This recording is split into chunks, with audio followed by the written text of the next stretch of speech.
కళ్ళజోడు చక్కగా తీసివచ్చాను. మీరు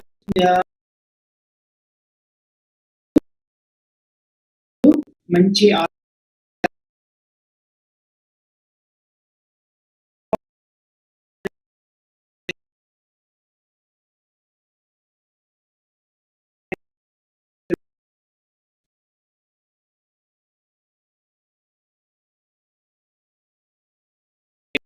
డాక్టర్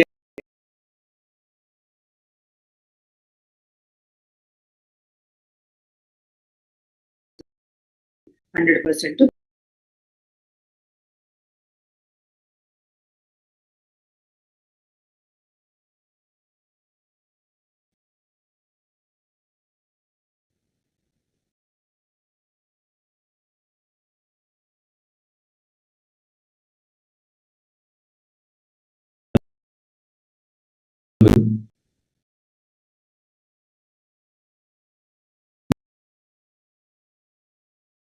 వాటిలో మాట్లాడుకున్నాం.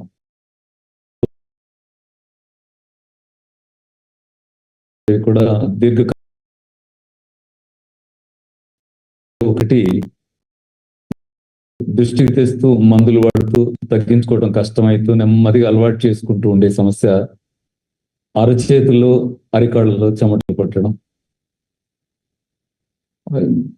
అరికాళ్ళలో అరచేతులు చెమటలు ఎలా ఉంటుందంటే ఏదన్నా పెన్ను పట్టుకొని రాద్దామంటే రాసే కాగితం తడిచిపోతుందేమో, చెప్పులో షూస్ వేసుకుంటే తడి జారుతాయేమో.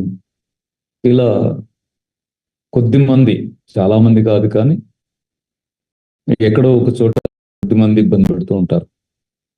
అంటే ఈ సమస్య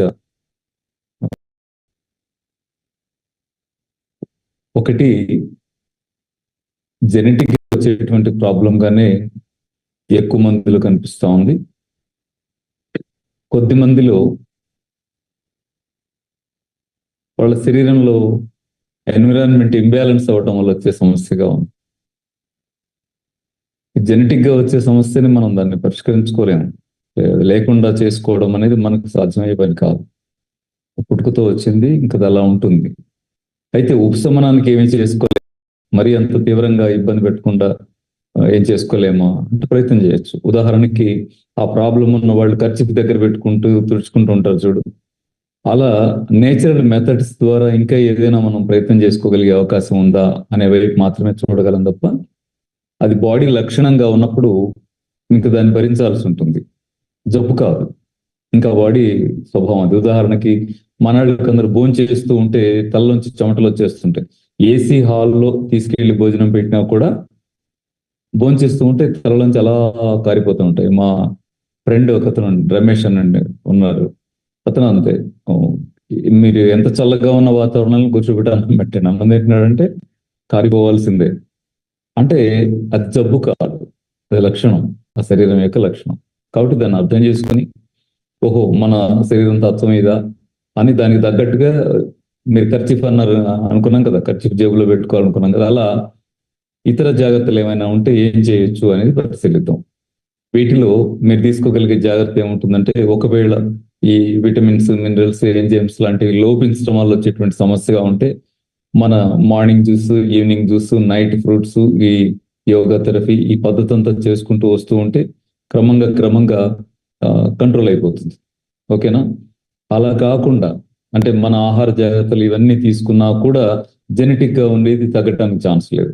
అలాంటప్పుడు ఉపశమనం కోసం మనం ఏం చేయొచ్చు అంటే ఒక 2-3 టెక్నిక్స్ పాటించవచ్చు. ఏది ఖర్చు ఎప్పుడు ఎల్లప్పుడు దగ్గర ఎలా పెట్టుకుంటామో అలా కొన్ని విషయాల్లో జాగ్రత్త తీసుకోవచ్చు. ఏమిటది అనంటే, మీరు బాగా చల్లగా ఉండేటువంటి వాటర్ తీసుకోండి. చల్లగా ఉండే వాటర్ తీసుకొని దానిలో 2 చేతులు పెట్టేయండి.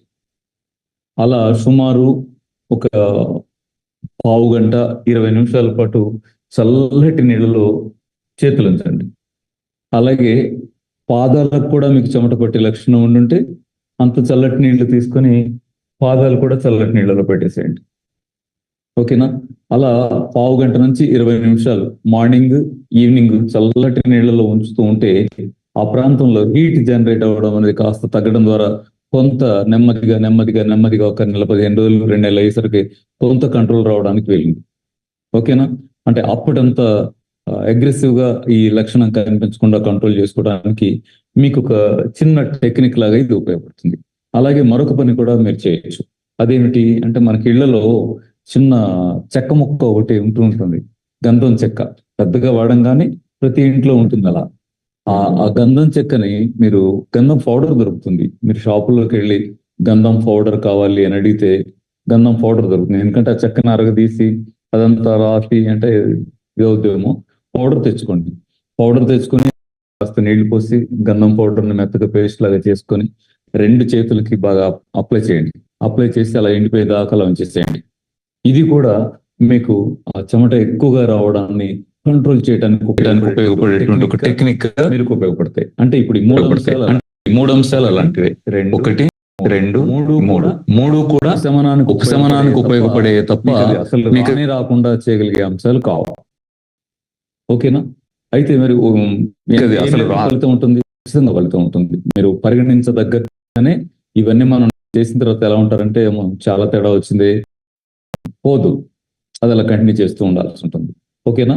అలా కాకుండా ఒకవేళ చిన్నప్పటి నుంచి ఉన్నది కాక మధ్యలో వచ్చిన లక్షణమే అయితే మనలో ఏదో లోపం ఉంది అని, ఈ డిఫెక్ట్ వల్ల వచ్చింది, ఏం చేయొచ్చు అంటే మార్నింగ్ జ్యూస్, ఈవినింగ్ జ్యూస్ తాగుతారు, నైట్ ఫ్రూట్స్ తీసుకుంటారు, అలాగే నానబెట్టిన గింజలు తీసుకుంటారు, ఈ బాయిలర్ చికెన్, బాయిలర్ ఎగ్లు అంటే పక్క పెడతారు, నీళ్లు బాగా ఎక్కువ తాగటం మొదలెడతారు.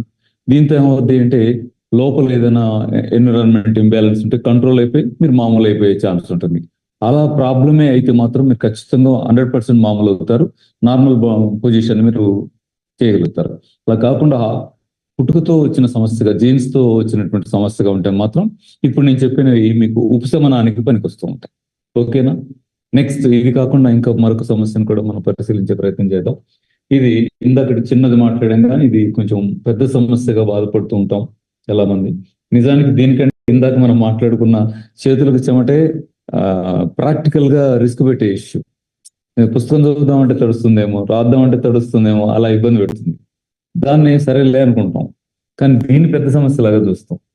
ఇది చర్మం మీద తెల్ల మచ్చలు వచ్చేసరికి దాన్ని చాలా పెద్ద సమస్యలాగా చూస్తాం.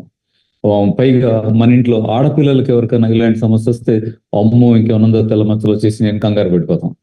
కానీ నిజానికి ఇది ఎవరిని ఇబ్బంది పెట్టేదేం కాదు, తగ్గుతుంది, తగ్గించుకోవచ్చు. తగ్గించుకోవడానికి కావాల్సిన పద్ధతి నేను చెప్తాను. అయితే మొదటే మీతో అనేది ఏమిటంటే అమ్మో అని దీని విషయంలో భయపడడం అంతా ఉపయోగపడేది కాదు. ఎందుకు అంటే ఇది ఆటో ఇమ్యూన్ డిసీజ్ గా కూడా ఉంది. అందువల్ల దీని విషయంలో ఎంత టెన్షన్ పడితే అంత నష్టపోతాం మనం. ఒత్తిడి కూడా ఆటో ఇమ్యూన్ డిసీజ్ కి కారణం అవుతుంది అని దృష్టిలో పెట్టుకుంటే తెల్లమచ్చలు వచ్చేసే ఏంటి అని భయపడడం నష్టం చేస్తుంది. తెల్లమచ్చలు తగ్గకుండా ఉండటానికి వీలైన పొజిషన్ ని బాడీలో ఏర్పాటు చేస్తుంది. అంటే ఒత్తిడి తగ్గించుకోవాలి అని దీని అర్థం. ఓకేనా? ఇది దృష్టిలో పెట్టుకోండి. అంటే మానసికంగా ఒత్తిడి పట్టడం, భయపడటం కూడా దానికి కారణం అవుతాయా? అవుతాయి. నేను నెక్స్ట్ క్లాసుల్లో ఈ మనసుకి శరీరంలో వచ్చే జబ్బులకు సంబంధించిన వ్యవహారాలని డీల్ చేసేటప్పుడు ఇంకా వివరంగా మీకు చెప్తాను, వస్తాయి. కాబట్టి మానసిక ఒత్తిడి ఈ సమస్యలో నష్టం చేస్తుంది, ఒకటి దృష్టిలో పెట్టుకోండి. అయితే రెండవది మరొకటి కూడా ఏమిటి అంటే నిజానికి మెలనిన్ ప్రొడక్షన్ ఆగటం వల్ల వచ్చేటువంటి ఒక లోపమే తప్ప జబ్బు కాదు కదా. అంటే ఎవరికైనా అంటేదో, పక్కాళ్ళకి వచ్చేదో, లేకపోతే నాకుంది కాబట్టి నా పిల్లలకు వచ్చేదో అలా కాదు కదా. ఒక లోపం వల్ల ఏర్పడిన సమస్య. ఆ లోపాన్ని సరిదిద్దుకోవడానికి కావాల్సినటువంటి మెథడ్స్ మనం అనుసరించగలిగితే 100% కూడా దీన్ని మనం కంట్రోల్ చేసుకోవచ్చు. అయితే నా వ్యక్తిగత అనుభవం నుంచి నేను చెప్తాను. ఇప్పుడు అంటే గత 25 ఏళ్ళుగా ఈ ప్రయత్నం చేస్తూ ఉన్నాం కదా, మన వాళ్ళకి ఏదైనా తెలిసిన మాట సహాయంగా ఇలా చేసుకోండి మీకు ఉపయోగపడుతుందని చెప్తూ వస్తున్నాం కదా.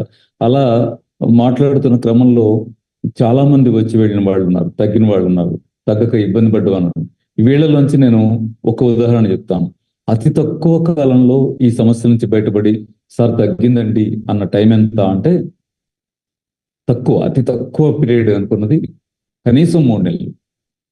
బాగా ఎక్కువ పీరియడ్ లో చాలా రిజల్ట్ వచ్చిందండి అని చెప్పింది ఎంత అంటే దగ్గర 7.5-8 నెలలు. ఈ 3 నెలల కేసులో వదిలేయండి.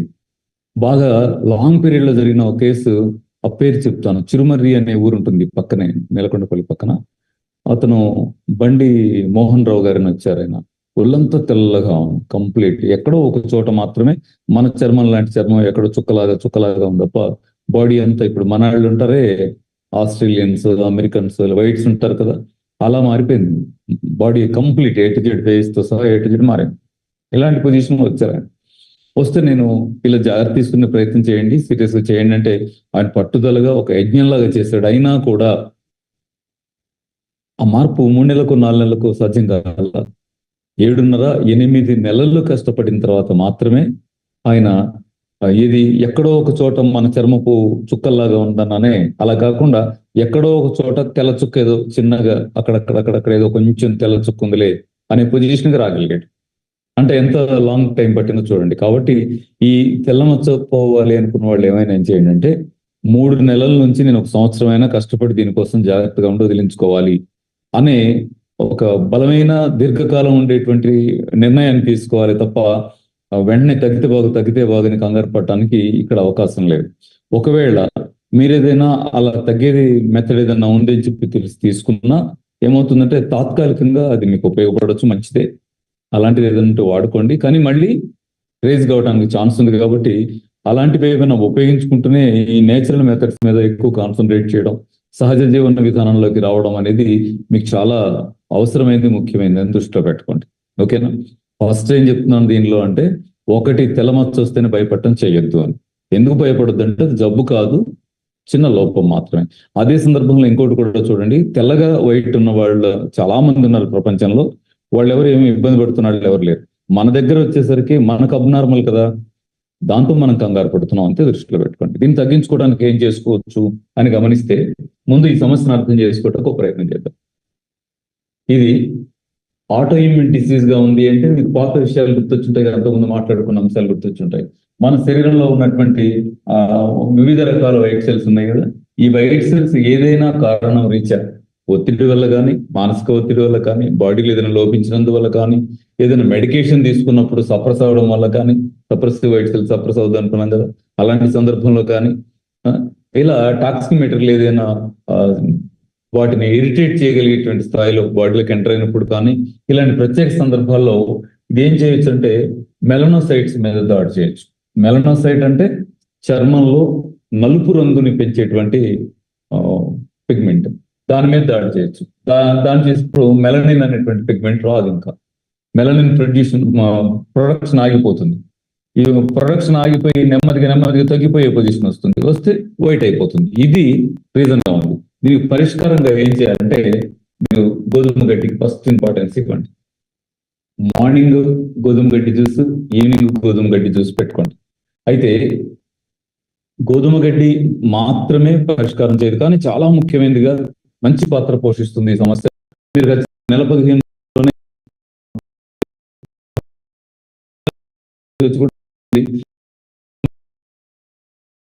కొంచెం పెరుగుతున్నట్టుగా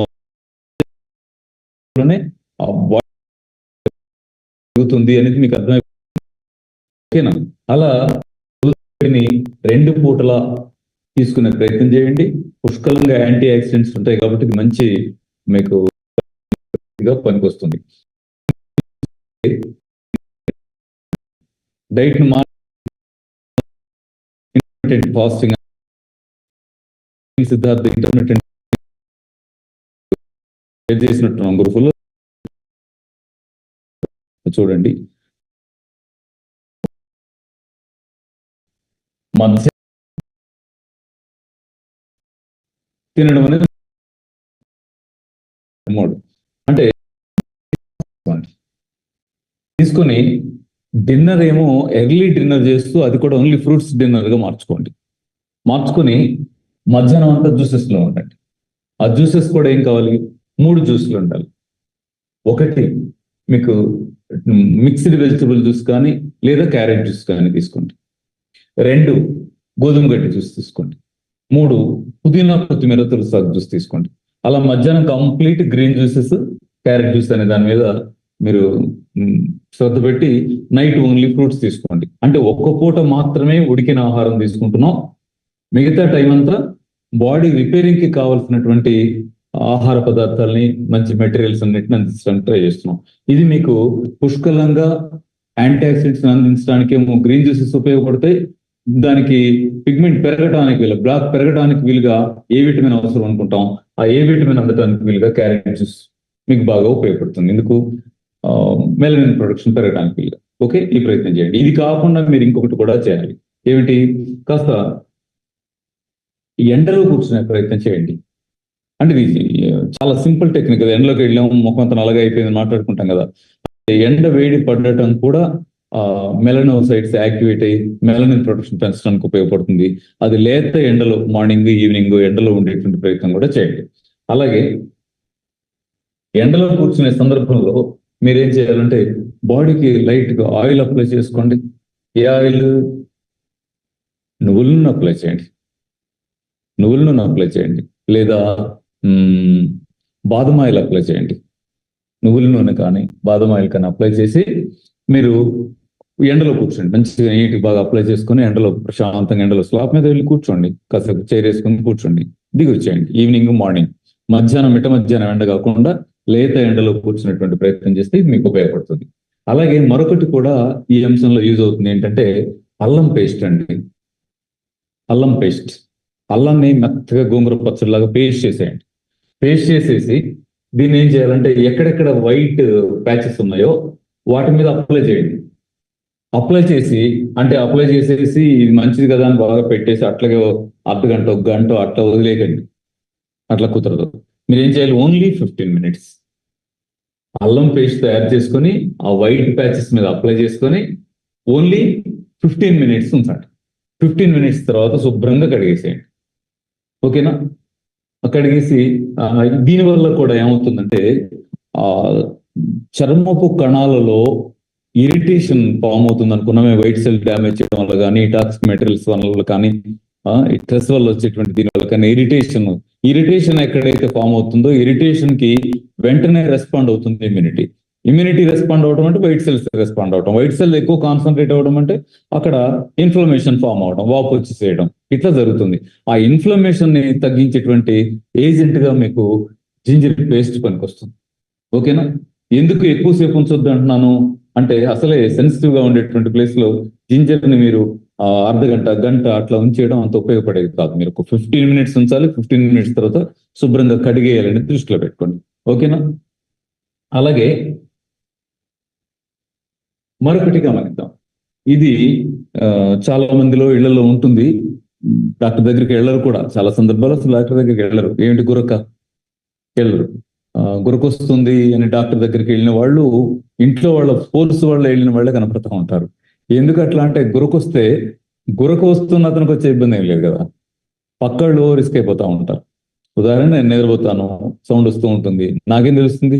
తెలిస్తే లేచి కూర్చుంటాను నేను. కాబట్టి లెగిసిన తర్వాత సరేలే అని పనిలోకి వెళ్ళిపోతాం, కానీ అట్లాగా డాక్టర్ దగ్గరికి వెళ్ళి సలహా అడిగొద్దాం అనే వైపుగా వెళ్ళాం.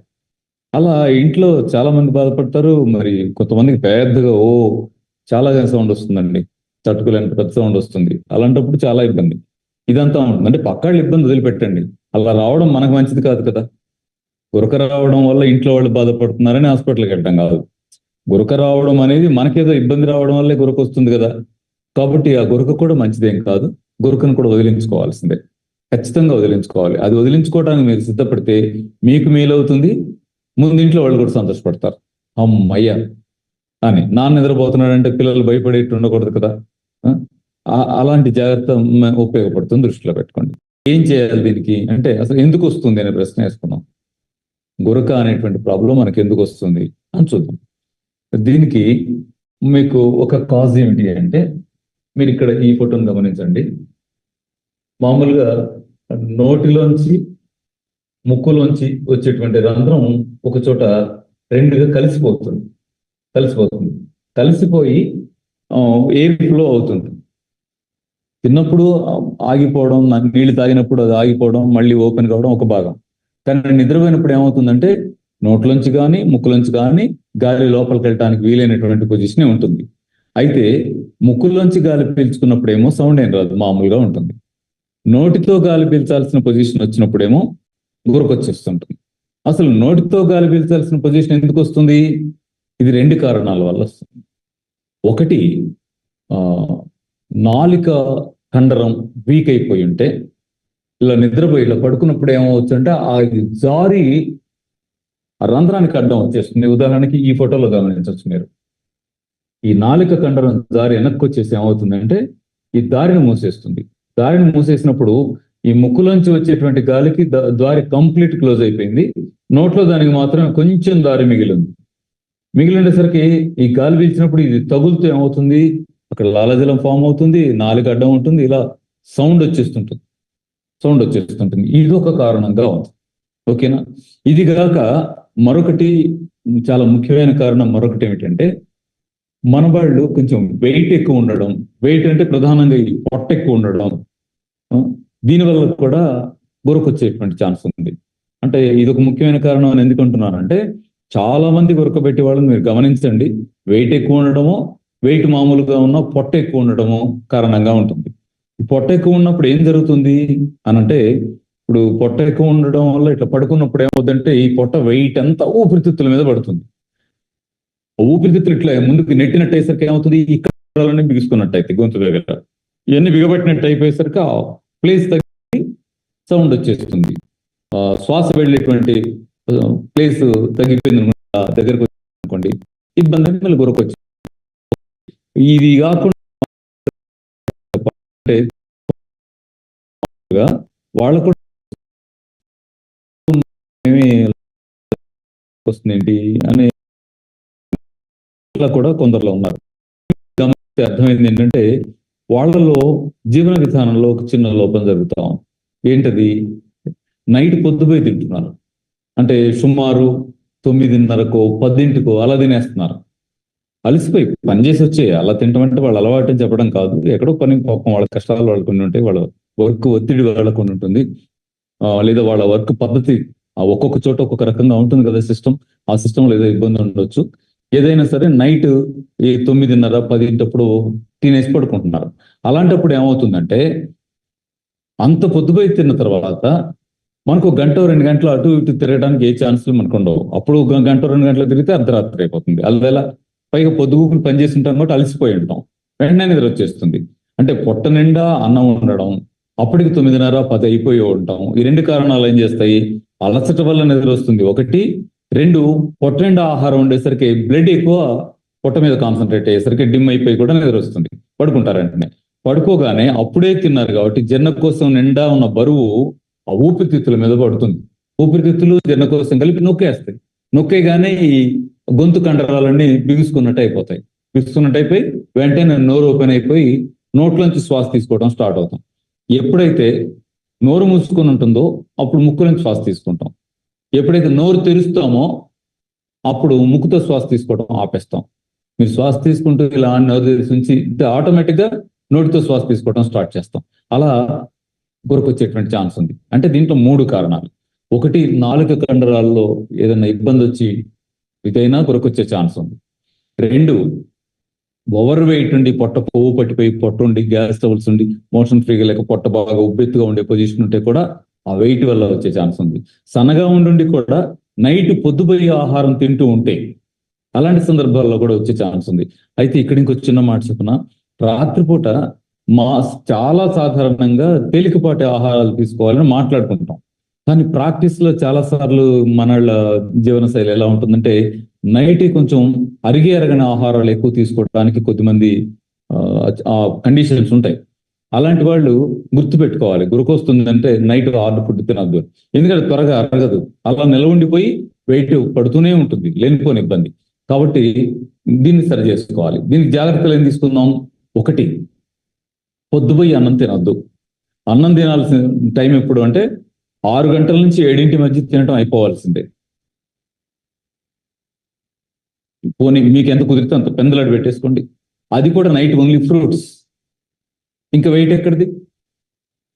ఇప్పుడు 6 గంటల నుంచి 7 మధ్య తిన్నాం, అది కూడా ఓన్లీ ఫ్రూట్సే తిన్నాం. అవసరమైతే ఇంకో గ్లాస్ మజ్జిగ తాగాం. ఇంక వెయిట్ పట్టాక ఎక్కడుంది? మీరు నిద్రపోయే లోపు అంటే ఆ 9:30, 10 లోపు అంటే 7 తిన్నారు అనుకుందాం. 8, 9, 10 అంటే 2.5-3 గంటల టైము యువతలే ఉంది. అంటే సగానికి సగం అరిగిపోయి పెద్ద పెగులోకి వెళ్ళిపోతుంది కూడా అది కదా. కాబట్టి మీకు వెయిట్ పడటానికి గురక రావడానికి ఛాన్స్ తగ్గుతుంది. ఒక 10 రోజులు చేయండి. నైట్ ఫుడ్ మానేసి ఓన్లీ పండ్లే తింటానికి 10 రోజులు చేయండి. మీకు పక్క అనకపోతే అడగండి, సగానికి సగం నీ గురక తగ్గిపోయింది ఏంటి అనకపోతే అడగండి. మీరు నెల 15 రోజులు చేయండి, గురక అడ్రస్ లేకుండా పోతుంది. స్నోరింగ్ రాదు, ఏ సౌండ్లు ఇంట్లో వినవచ్చు, శుభ్రంగా ఉంటారు. చూడండి, ఎందుకు అంటే మీరు నెల 15 రోజుల పాటు నైట్ అన్నం మానేయడం, ఓన్లీ ఫ్రూట్స్ తీసుకోవడం అంటే వెయిట్ లాస్ అవుతుంది కదా. వెయిట్ లాస్ మీకు ఉపయోగపడుతుంది. అలాగే గురక వచ్చే వాళ్ళు ఏం చేయండి, కండరాల వీక్నెస్ వల్ల కూడా అని మనం అనుకున్నాం కదా. ఎందుకంటే నాలుక కండరం వెనక్కి ఇలా పడిపోయినప్పుడు ఇలా అనుకున్నాం కదా. కండరాల పటుత్వం కోసం ఈ మెడ తల చేసేటువంటి ఎక్సర్సైజులు, నాలుకతో చేసే ఎక్సర్సైజులు మైక్రో యోగా అని ఉంటుంది. ఆ మైక్రో యోగా ప్రాక్టీస్ చేసే ప్రయత్నం చేయండి, లేదా శుభ్రంగా యోగా చేయండి. సూర్య నమస్కారాలు, యోగా ఇదంతా చేయండి. సూర్య నమస్కారాలు చేస్తూ ఉంటే పడే ఒత్తిడి ప్రతి అవయవాన్ని కూడా స్టిమ్యులేట్ చేస్తుంది, యాక్టివేట్ చేస్తుంది, బ్లడ్ సర్క్యులేషన్ పెంచుతుంది, మంచి జరుగుతుంది. అలా మీరు రోజు 1 గంట అయినా ఎక్సర్సైజ్ చేసేటువంటి లక్షణం ఉంటే కూడా నెమ్మదిగా ఇప్పుడు మనం చెప్తున్న జాగ్రత్తలన్నీ తీసుకుంటూ ఎక్సర్సైజ్ కూడా మీరు యాడ్ చేసుకోగలిగితే గురకని జయించడం మీకు 1 or 2 months అంతే. ఆ తర్వాత గురక ఉండదు. శుభ్రంగా దాన్ని 100% లేకుండా చేస్తారు. దానివల్ల మీరు బాగుంటారు, పిల్లలు, ఇంట్లో వాళ్ళు శుభ్రంగా నిద్రపోతారు. ఓకేనా? చేస్తారు కదా, ప్రయత్నం చేయండి, మంచి సక్సెస్ నే మీరు తింటూ పొందుతారు. అలాగే మీరు మరొక అంశాన్ని చూద్దాం. ఏమిటి అంటే చాలా సందర్భాలలో ఒళ్ళు నొప్పులతో బాధపడుతుంటాం కదా. ఎక్కడో చోట అసలు నిజానికి పెయిన్ అనేది మనం ప్రారంభంలో అనుకున్నాం, చూసారా? గుర్తుందా? మర్చిపోయారు. మనం మొదటగా ఏదైనా జబ్బు అని అనుకున్నాము అంటే అసలు అందరికీ సుపరిచితమైనటువంటి జబ్బు ఏదైనా ఉందంటే అది పెయినే. కాలు నొప్పి పుడుతుంది, ఇవాళ ఏదో ఏళ్ళంతా నొప్పి వచ్చింది, ఇవాళ కొంచెం ఒళ్ళు నొప్పులుగా ఉంది, ఇవాళ తలనొప్పిగా ఉంది, పెయిన్. అయితే ఈ పెయిన్ లో కొన్ని రకాల పెయిన్స్ అంతమంది మనం మాట్లాడుకున్నాం. మరి కొన్నిటిని మనం ఇప్పుడు చూసే ప్రయత్నం చేద్దాం. వాటిలో ఏంటంటే ఈ మీకు కండరాలన్నీ పట్టేసినట్టే ఈ ఒళ్ళంతా నొప్పులు వస్తుంటాయి. అమ్మో, అసలు ఒళ్ళంతా పెయిన్స్ గా ఉంది. సాయంత్రం అయ్యేసరికి ఎలా ఉంటుందంటే ఒళ్ళు నొప్పులతో అనీజీగా ఉన్నారు. ఇప్పుడు ఆ ఫీలింగ్ తో ఉన్న మాటలన్నీ అనలేను, కానీ అర్థమవుతుంది కదా. బాగా ఒళ్ళు నొప్పులుగా ఉండి ఎట్లాగో అనీజీగా ఉంటుంది, ఆ పొజిషన్ ఉంటుంది.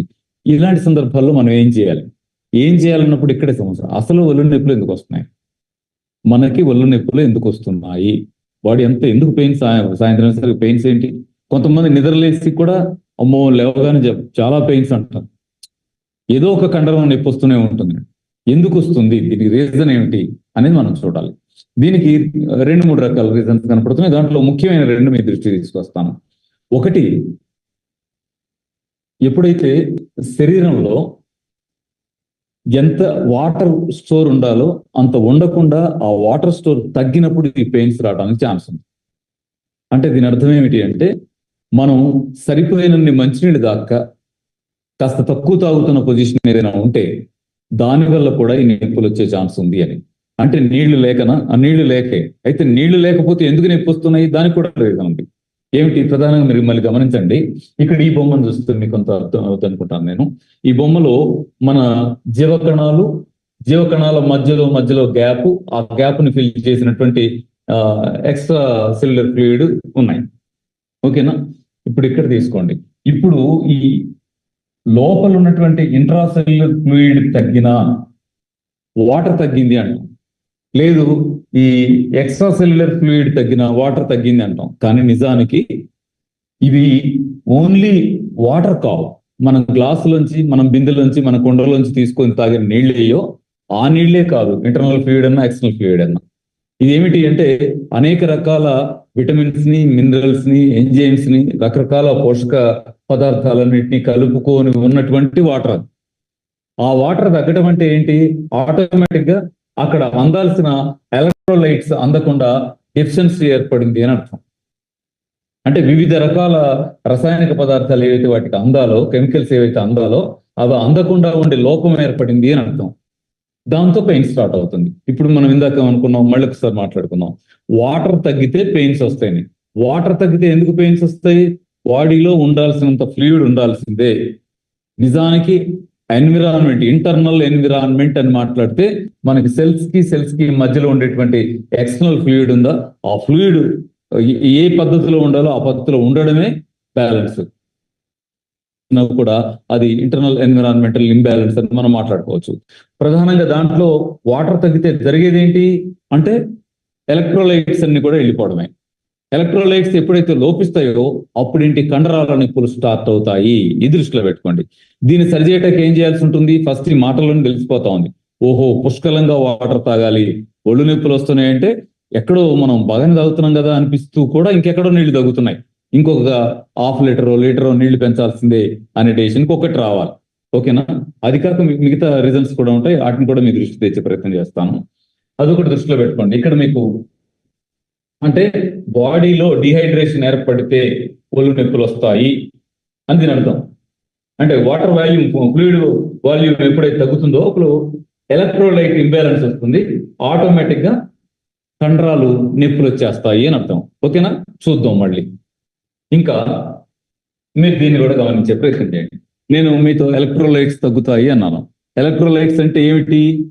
మన బాడీలో ఉండేటువంటి ప్రధానమైన ఎలక్ట్రోలైట్స్ ఏంటో ఇక్కడనే చూడండి.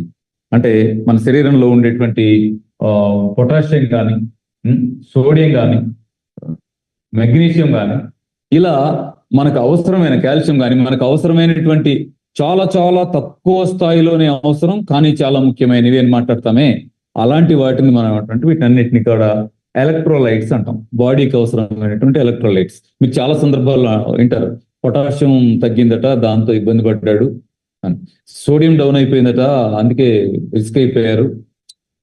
పొటాషియం తగ్గిపోయి ఇబ్బంది పడటం కనపడుతుంది మనకి. సోడియం తగ్గిపోయి లో బీపీ అయిపోయి కళ్ళు తిరిగి పడిపోయాడంట, పట్టుకెళ్తే గ్లూకోజ్ ఎక్కిచ్చారట అని వింటాం మనం. ఓకేనా? ఇలా వివిధ రకాల రూపాల్లో మనం రిస్క్ పడుతున్నటువంటి అవి ఏమిటి అంటే చాలా తక్కువ మోతాదులో బాడీకి అవసరమయ్యేటువంటి ఈ ఎలక్ట్రోలైట్స్. చాలా మంది నాకు షుగర్ లేదు, బీపీ లేదు, థైరాయిడ్ లేదు, ఏమీ లేదు, ఏంటి వాళ్ళంతా నొప్పులు వస్తుంటుంది అని ఏ పారాసిటమాల్ వేసుకొని అడ్జస్ట్ అవుతా ఉంటాం. అసలు సమస్య ఎక్కడ ఉంది? ఎలక్ట్రోలైట్స్ డెఫిషియన్సీతో ఈ సమస్య వస్తా ఉంది. ఈ ఎలక్ట్రోలైట్స్ బ్యాలెన్స్ అవ్వాలంటే ఏం చేయాలి? ఎలక్ట్రోలైట్స్ తీసుకోవాలి ఒక భాగం అయితే, అవి శుభ్రంగా ఉండాలంటే బాడీలో పుష్కలంగా వాటర్ సోర్స్ ఎంత ఉండాలో అంత ఉండాలి. ఎంత ఉండాలో అంత ఉండాలి. అది తగ్గితే డిహైడ్రేషన్ వస్తే వాటర్తో పాటు వెను బయటకు వెళ్ళిపోతాం. బయటకు వెళ్ళిపోతే మనం నష్టపోతాం. ఓకేనా? ఈ దృష్టిలో పెట్టుకోండి. అలాగే మీకు ఇక్కడ ఈ వీడియోలో కూడా పట్టేయటం కనపడుతోంది. అంటే వీడియో మీరు సరిగ్గా కనపడుతో లేదో నాకు తెలియదు, కానీ మీకు తెలుసు కదా, నిద్రలోనే కాలు పట్టేసిందని లెగుస్తారు. అమ్మో కాలు కండరం పట్టేసింది అని కొంచెం అటు ఇటు సర్దిన తర్వాత ఇక్కడ భుజము కండరం దండ చేయి కండరం పట్టేస్తుంది, ఓ లాగేసినట్టు అవుతుంది. ఎక్కడ వీపులో కండరం పట్టేస్తుంది. ఇలా వింటాం కదా, ఇంట్లో పట్టేసిందంటే లెగిసి అటు ఇటు సరి చేయాల్సిన పొజిషన్ వస్తూ ఉంటుంది కదా. అదిగో అలాంటి వాటన్నిటికీ కారణం ఏంటంటే ఈ ఎలక్ట్రోలైట్స్ డెఫిషియన్సీయే. దీన్ని సరి చేసుకుంటే మనం వాటన్నిటిని గెలవడం తేలికైతుంది. ఈ దృష్టిలో పెట్టుకోండి. ఓకేనా? నెక్స్ట్ మీరు దీన్ని ఇంకొంచెం వివరంగా చూడటానికి వీలుగా ఈ స్లైడ్ మీకు యూజ్ అవుతుంది. ఇది మన నర్వ్ సెల్. నర్వ్ సెల్ నుంచి ఏ ఇన్ఫర్మేషన్ పాస్ కావాలన్నా ఎలక్ట్రికల్ ఇంపల్సెస్ ద్వారా పాస్ అవుతుందని మీకు తెలుసు. అయితే ఇక్కడ నుంచి వచ్చి పాస్ అయ్యేది సాధారణంగా పాస్ అవుతూ వచ్చి కండరానికి వెళ్ళినప్పుడు ఆ కండరం ఎలా రెస్పాండ్ అవ్వాలో అలా రెస్పాండ్ అవుతుంది. మనం కండరాన్ని ముడచదలుచుకున్నామా, సాగేదలుచుకున్నామా, బరువు లేపుతున్నామా, ఏం చేస్తున్నాం అనే దాన్ని బట్టి వచ్చే ఇన్ఫర్మేషన్ బట్టి ఈ కండరపు కణాల రెస్పాన్స్ అనేది ఉంటుంది. ఇది కామన్.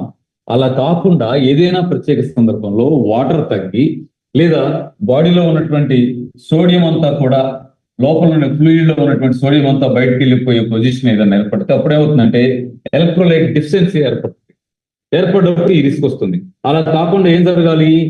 బాడీలో ఉండేటువంటి ఫ్లూయిడ్ లో సోడియము పొటాషియం నిష్పత్తి ఎప్పుడు రిస్క్ కాకుండా బ్యాలెన్స్ గా ఉండే పొజిషన్ రావాలి. పొటాషియం అంటే సాధారణంగానే సోడియం బయటికి వెళ్ళిపోతూ ఉన్నటువంటి సందర్భాల్లో పొటాషియం లోపలికి వస్తూ ఉంటుంది అనేది కామన్ ఫినామినా. అంటే బాడీలో రెగ్యులర్ గా జరిగేటువంటి మెటబాలిజంలో కామన్ యాక్టివిటీ అది. ఓకేనా? అయితే వీటిలో కూడా బ్యాలెన్స్ ఉండాలి. బ్యాలెన్స్ తప్పకుండా ఉండాలి. బ్యాలెన్స్ ఉందంటే ఈ రిస్క్ నుంచి మనం బయటపడటం. ఈ దృష్టిలో పెట్టుకోండి. నెక్స్ట్, ఇది కాకుండా మరొక అంశం కూడా మీరు చూడాలి. దీంట్లో ఇంక్లూడ్ అయ్యి ఉండేటువంటి మరొక చిన్న అంశాన్ని కూడా మీరు గమనించండి. మీరు ఏది లోపించినప్పుడు ఏం జరుగుతుంది అని అర్థం చేసుకోవడానికి పనికొస్తుంది. మీకు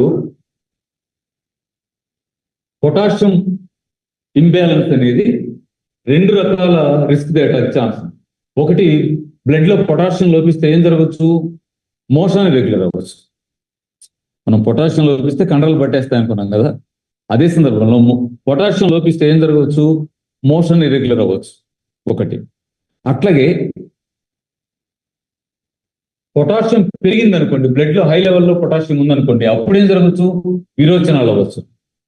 అంటే మీరు అర్థం చేసుకోవడానికి ఈ లక్షణాలు మీకు తెలిస్తే ఉపయోగపడతాయని చెప్పడం. మోషన్ ఫ్రీగా అవడం లేదంటే ఏమన్నా పొటాషియం డెఫిషియన్సీ ఉందా? ఒళ్ళు కండరాలన్నీ పట్టేస్తున్నాయి, మోషన్ ఫ్రీగా రావడం లేదంటే పొటాషియం డెఫిషియన్సీ ఏమైనా ఉందా చూసుకోవాల్సి ఉంటుంది. కండరాలు పట్టేస్తున్నాయి, మోషన్స్ అవుతున్నాయి, ఏం జరుగుతుంది అంటే పొటాషియం లెవెల్ ఏమైనా పెరిగిపోయింది. పెరిగిపోవడము ఇబ్బందే, తగ్గిపోవడము ఇబ్బందే. బ్యాలెన్స్ ఉండటం అనేది అవసరమైన పొజిషన్. దీంట్లో మీరు ఇంకొంచెం సీరియస్ అంశాన్ని గమనించండి. ఇక్కడ గుండె కూడా ఒక కండరమే. కాలు కండరం, చేయి కండరం పట్టేసింది, వీపు కండరాలు పట్టేసింది అనుకున్నాం కదా, కాదు, గుండె కూడా శరీరంలో ఒక కండరమే. ఇక్కడ ఈ ఎలక్ట్రోలైట్ ఇంబ్యాలెన్స్ వల్ల ఏం జరుగుతుంది అంటే, సాధారణంగా ఉన్నప్పుడు గుండెలో కదలికలు ఇలా ఉంటాయి. మీకు చాలా సాధారణంగా ఉన్నప్పుడు ఇక్కడ చూడండి, ఒక రిథంలో బ్లడ్ రావడం పోవడం అనేది క్లియర్గా తెలుస్తూ ఉంది. ఎలక్ట్రికల్ ఇంపల్సెస్ ద్వారానే ఇది జరుగుతూ ఉంటుంది. కానీ ఒక పైన ఇక్కడ రెక్టికల్ గమనించండి, రిథం క్లియర్ గా తెలుస్తా ఉంది. అదే ఇక్కడ గమనించండి, ఇంబ్యాలెన్స్ అయినప్పుడు ఏం జరుగుతుంది అనేది. ఇక్కడ ఇరెగ్యులర్ కదలికలు చూడొచ్చు మీరు. ఇరెగ్యులర్ కదలికలు అంటే కండరంలో ఇరెగ్యులర్ కదలికలు ఎందుకు వస్తున్నాయి? ఎలక్ట్రోలైట్ ఇంబ్యాలెన్స్ అవటం వల్ల. ఎలక్ట్రోలైట్స్ అంటే సోడియం కావచ్చు, అది పొటాషియం కావచ్చు, అది కాల్షియమే కావచ్చు, మనం ఇందాక చూసిన మెగ్నీషియం కావచ్చు, ఇందాక చూసిన 5 అంశాల్లో ఏదైనా లోపించవచ్చు. ఇలాంటి సందర్భాలు వచ్చినప్పుడు మనం ఏం చేయాలి? మనం ఏం చేయాలనే దాంట్లో ఇప్పుడే ఒకటి చెప్పేసాను, ఏమిటి? వాటర్ పుష్కలంగా తాగండి. అది కాకుండా ఈ లోపాన్ని సవరించుకోవడానికి ఏం చేయాలనే ప్రశ్న మనకు మిగిలే ఉంది. దానికోసం ఏం చేయాల్సి ఉంటుందనేది చూద్దాం. ఉదాహరణకి మీకు పొటాషియం లోపించింది అనుకోండి, రోజు ఒక అరటి పండు తినండి. అంటే అరటి పండులో ఒక రోజుకి ఒక మనిషికి అవసరమయ్యే పొటాషియం ఎంతో అంత పొటాషియము ఒక్క అరటి పండులోనే దొరుకుతుంది. ఒక అరటిపండు తింటే చాలు. రోజు ఒక అరటిపండు తినగలిగితే మనకు శరీరానికి కావాల్సినటువంటి పొటాషియాన్ని మనం అందించినట్టే. ఈ దృష్టిలో పెట్టుకోండి. అంటే షుగర్ ఉంది, అరటిపండు తినొచ్చా అంటే ఒక అన్నం ముద్ద తగ్గించండి, అరటిపండు తినండి.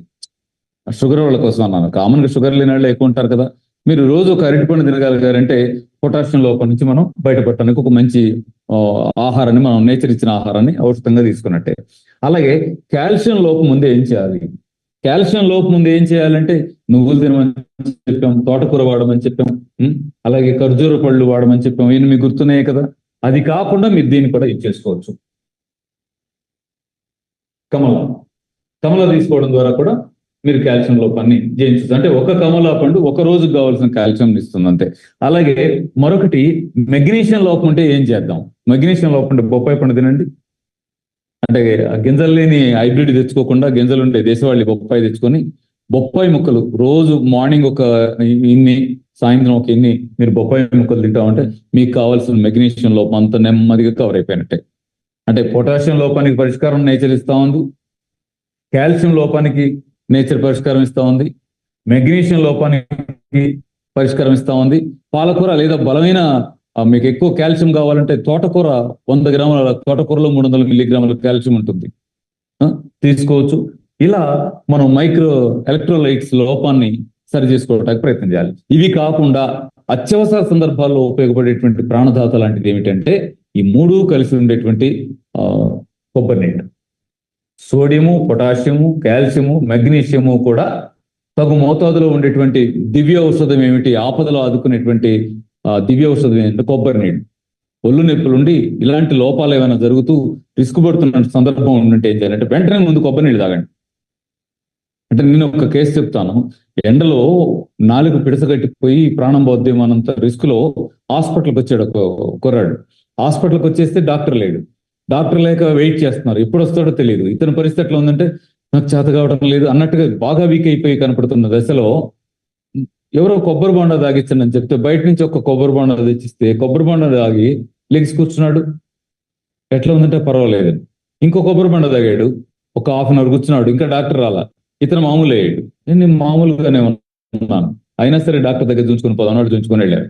అంటే కొబ్బరి బొండ ఎంత ప్రాణాన్ని కాపాడుతూ చూడండి. ప్రధానంగా వేసవి అయిపోయింది అనుకోండి మనకి, సరే ఏ సందర్భంలోనైనా సరే ఈ ఎలక్ట్రోలైట్స్ డిఫిషియన్సీతో బాధపడుతూ ఉన్న వాళ్ళకి కొబ్బరి నీళ్లు దివ్య ఔషధం గుర్తుపెట్టుకోండి.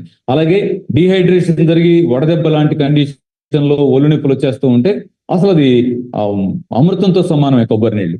ముందు కొబ్బరి నీళ్ళు తాగిచ్చేయండి, తర్వాత డాక్టర్ అన్నాడు, ముందు కొబ్బరి నీళ్ళు తాగిచ్చేయండి. అంత అవసరమైనటువంటి అమృతం దృష్టిలో పెట్టుకోండి. అసలు కొబ్బరికాయల మీద మధ్య ఏదో చూశారు, నేను మీతో సందర్భం కావటం మాట అంటమే మంచిదేమో. కొబ్బరి బొండ తాకండి, చాలా డేంజర్ అని ఒక పెద్ద వీడియో చూశాను నేను ఒక టీవీలో. సరే, ఆ వీడియో పెట్టిన వాళ్ళకి మరి వాళ్ళ ఇంట్రెస్ట్ వాళ్ళది, కానీ కూల్ డ్రింక్స్ తాగే అలవాటు మానండి అనేది గట్టిగా మాట్లాడాల్సిన సందర్భంలో దాన్ని కౌంటర్ చేయకుండా వేసవిలో కొబ్బరి నీళ్లు మంచిగా ఉంటా అనే పద్ధతిలో ప్రచారం చేస్తా ఉన్నారు. అలాంటివి పట్టించుకోవద్దు. మీరు శుభ్రంగా మీకు తెలిసిన రైతులను గమనించండి. ఎవరింటారు కొబ్బరి చెట్టు ఉంటే ఏం చేస్తారు వాళ్ళు? కొబ్బరికాయలు కాలితే కోసుకుంటారు, అంతే కదా. అలాంటి వాటిని జోలికి వెళ్లకుండా శుభ్రంగా కొబ్బరి నీళ్ళ మీద ఆధారపడండి. ఆరోగ్యంగా ఉండటానికి బాగా ఉపయోగపడేదిగా ఉంటుంది. ఎక్కడో ఎవరి మీద ఆధారపడదామంటే మీ ఊళ్ళో మీ పొలం చుట్టూ గెట్ల మీద, మీ ఇంటి చుట్టూ ఎక్కడ వీలైతే అక్కడ వేసుకోండి. ఒకప్పుడు ఇంత ఎత్తు పెరిగాయి కొబ్బరి చెట్లు, ఇప్పుడు ఇంత ఎత్తు పెరిగే కాసాయి. జనరల్ గా హైబ్రిడ్ లోనే తయారు చేస్తారు కదా, జీన్ మాడిఫైడ్ కాదు, సాధారణమైన హైబ్రిడ్ లోనే మన వాళ్ళు ప్రయోగశాలలో శాస్త్రవేత్తలు ఎన్నో తయారు చేస్తున్నారు. చూడండి, చూసి కొబ్బరి ఉపయోగించుకోండి. లేత కొబ్బరి చాలా అద్భుతమైంది. కొబ్బరి నీళ్లు కూడా చాలా మంచి. ఇప్పుడు మనం ఏం చేస్తామంటే కొబ్బరి బండ ఇలా కట్ చేసి నీళ్లు తాగి పడేసిపోతాం. కానీ నిజానికి కొబ్బరి నీళ్లు చాలా మంచి. ఓకే, ఆ కొబ్బరి చిన్నది కాదు. కొబ్బరి ఎన్ని రకాల హార్మోన్స్ నిర్మాణానికి ఉపయోగపడేటువంటి మంచి ప్రోటీన్స్ ను బాడీకి అందించగలదు. అంత అద్భుతం. కాబట్టి ఏం చేయాలంటే కొబ్బరి బండాల నుంచి నీళ్లు తాగి ఆ కొబ్బరి కూడా తీసి ప్యాక్ తీసుకొని ఇంటికి పట్టుకెళ్ళాలి. తర్వాత తినేయండి. ఇప్పుడు మన దగ్గర అలా పారేస్తాం కదా, చాలా ఊరికి పారేస్తాం, అంతే, ఎక్కడైనా పారేస్తాం. కానీ అదే బెంగళూరు వెళ్ళండి, ఆ కర్ణాటకలో చాలా ప్రాంతాల్లో కొబ్బరి బండ కట్ చేసి మనం నీళ్లు తాగిన తర్వాత కొబ్బరి తీసి ప్యాక్ చేసి మన చేతికి ఇస్తారు, ఇల్లు పెట్టుకెళ్తారు. అట్లాంటి అలవాటు ఖచ్చితంగా మనకు కూడా రావాల్సిందే. కొబ్బరి చాలా మంచిది, కొబ్బరి నీళ్లు చాలా మంచిది. ఓకేనా? ఆ కొబ్బరి పట్టుకెళ్ళి చట్నీ చేయండి, పోనీ ఆహారానికి ఉపయోగపడుతుంది. కూరలో వేసేయండి, లేత కొబ్బరిని తురిమి కూరలో వేయండి. ఇలా వివిధ రకాలుగా కొబ్బరి ఉపయోగించుకోవడం అనేది చాలా మంచిది. ఎండు కొబ్బరి కంటే లేత కొబ్బరి, ఆ పచ్చి కొబ్బరి చాలా మేలు చేస్తుంది. ఉపయోగించుకునే ప్రయత్నం చేయండి. అది డైరెక్ట్ గా తింటే అరగనాళ్ళు, లేత కొబ్బరి తీసుకోండి. అసలు డైరెక్ట్ తింటే అరగనాళ్ళు తినకండి, కూరలో వాడండి. అలా కొబ్బరి నీళ్లు, కొబ్బరి ఈ ఎలక్ట్రోలైట్స్ డెఫిషియన్సీకి బాగా ఉపయోగపడేటువంటి, ఆపదలో ఉపయోగపడేటువంటి విషయాలుగా మీరు దృష్టిలో పెట్టుకోవాలని మనస్ఫూర్తిగా కోరుకుంటున్నాను. అలాగే మనం నెక్స్ట్ మరొకటి గమనించే ప్రయత్నం చేద్దాం. ఏంటిది అంటే అప్పుడప్పుడు సడన్ గా వచ్చేటువంటి పెయిన్స్. ఇది కామన్ ఒళ్ళు నొప్పులు, ఎలక్ట్రోలైట్స్ డెఫిషియన్సీ ఇదంతా కాకుండానే కొంతమందికి ఏదైనా ప్రత్యేక సందర్భంలో కండరాలు పట్టేస్తాయి. అబ్బా పట్టేసిందిరా అని ఇబ్బంది పడే సందర్భం వస్తుంది. ఎందుకు అలా జరుగుతుంది అని చూస్తే ఇది కూడా జాగ్రత్త తీసుకోవడానికి పనికొస్తుందని మీ దృష్టికి తీసుకొస్తున్నాను. ఏమిటని చూస్తే, సాధారణంగా మనం పనిచేస్తూ ఉన్నటువంటి సందర్భాల్లో కండరాలకు పనిచేస్తూ ఉన్నప్పుడు, కండరాల పని అంటే వివిధ పనుల్లో కండరాలే పనిచేస్తూ ఉంటాయి కదా, చివరికి ఊరికి పరిగెత్తేటువంటి కండరాలే పనిచేస్తూ ఉంటాయి కదా.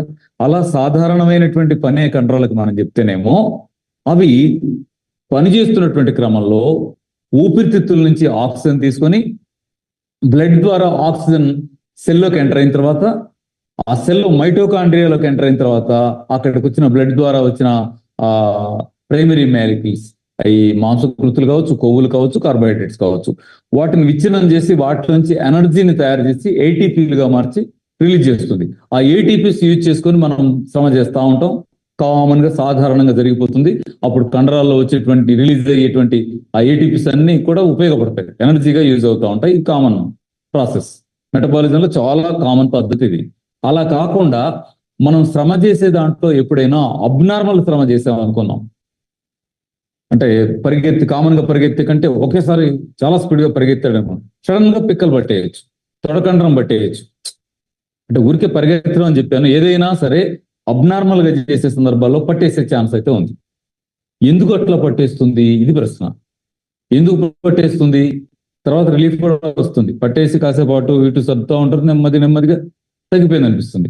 లేదా అవసరమై పరిగెత్తుతామండి, మనకి ఎన్నడూ అలవాట్లేదు, పరిగెత్తి కూర్చున్న తర్వాత కాళ్ళన్నీ పిక్కలన్నీ నొప్పులుగా ఉంటాయి. అలా కూర్చుంటారు కాసేపు, ఆ తర్వాత నొప్పులు ఉండవు. ఏంటది? ఏం జరిగింది? నొప్పులు ఎందుకు వచ్చాయి, నొప్పులు ఎందుకు వెళ్ళిపోయి, ఏం జరిగింది ఇక్కడ అంటే కామన్ గా జరిగే ప్రాసెస్ అంతా మనం మాట్లాడుకున్నాం, ఏటీపీస్ తయారు కావడం. అలా కాకుండా అబ్నార్మల్ శ్రమ చేసినప్పుడు ఏమవుతుందంటే ఊపిరితిత్తుల నుంచి దానికి అంత స్పీడ్ గా ఆక్సిజన్ అందని పొజిషన్ కూడా ఏదైనా ఏర్పడచ్చు. అందనప్పుడు ఆక్సిజన్ లేకుండానే పదార్థాన్ని విచ్ఛిన్నం చేసి ఎనర్జీని ఏటీపీలుగా తయారు చేయటం ఎలా అని మైటోకాండ్రియా డిజైన్ చేసుకుని పనిచేస్తుంది. అప్పుడు ఏమవుతుంది, ఏటీపీ కామన్ గా ఉన్నప్పుడేమో ఏటీపీ రిలీజ్ అయింది. ఇలా అబ్నార్మల్ శ్రమ చేసిన సందర్భాలు ఏమైందంటే ఏటీపీతో పాటు యూరిక్ యాసిడ్, లాక్టిక్ యాసిడ్ కూడా రిలీజ్ అవుతుంది. ఈ లాక్టిక్ యాసిడ్ ఏం చేస్తుంది, కండరాలను పట్టేసేట్ చేస్తుంది. లాక్టిక్ యాసిడ్ రిలీజ్ కావడం వల్ల కండరాలను పట్టేసేట్ చేస్తుంది. అయితే ఈ లాక్టిక్ యాసిడ్ రిలీజ్ కావడం వల్ల పట్టిన కండరాలు మనం కాసేపు కూర్చొని రెస్ట్ తీసుకునేసరికి ఆ 10 నిమిషాల్లో, పావు గంటలో మళ్ళీ అమ్మయ్య తగ్గిని, సరే ఓకే పర్వాలేదండి పట్టేసింది వదిలేసింది, మళ్ళీ మూవ్ అవుతా అని మూవ్ కాగలిగాం కదా.